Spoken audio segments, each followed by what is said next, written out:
ও মুসলমান, আজকের মাহফিল থেকে এই কথাগুলো নিয়ে বাড়ি যেতে হবে। আমার ছেলে মেয়েদের মতো হাতের ভিতরে মালা, গলার ভিতরে মালা, কানের ভিতরে দুল, নাকের ভিতরে বাকি আছে নাকের ফুল, এরকম আমাদের ছেলেরা এখন পোশাক পরে, ঠিক কিনা বলেন? আজকে থেকে নিয়ত করতে হবে, ছেলেদের হাত ধরে বোঝান, নিজের কষ্টের কথাগুলা বলেন। লোকমান আলাইহিস সালাম যেইভাবে আদর করে বলেছিলেন, ইয়া বুনাইয়া লা তুশরিক বিল্লাহ ইন্নাশ শিরকা লাযুলমুন আযীম। আদর করে সন্তানকে আপনি বোঝান, বুকে টেনে নিয়ে সন্তানকে বোঝান। ইসলাম আর বানাবেন না, কামিতার দিকে ছেলে মেয়েগুলাকে ধাবিত করবেন না।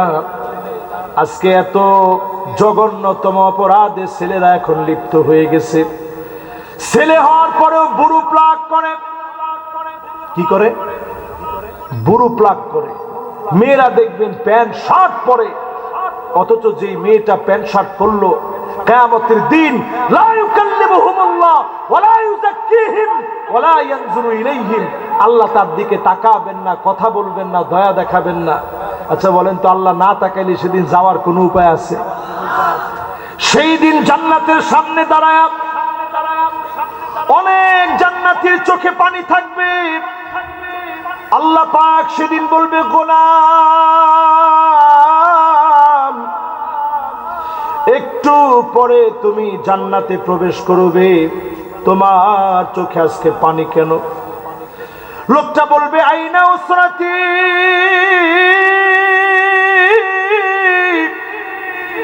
ও আমার মালিক কোথায়, আমার ছেলে কোথায়, আমার মেয়ে?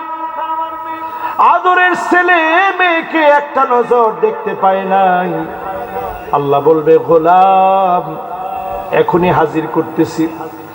আলহাকনা বিহিম যুররিয়াতাহুম, ফেরেশতারা ছেলেকে নিয়ে আসো, মেয়েকে নিয়ে আসো।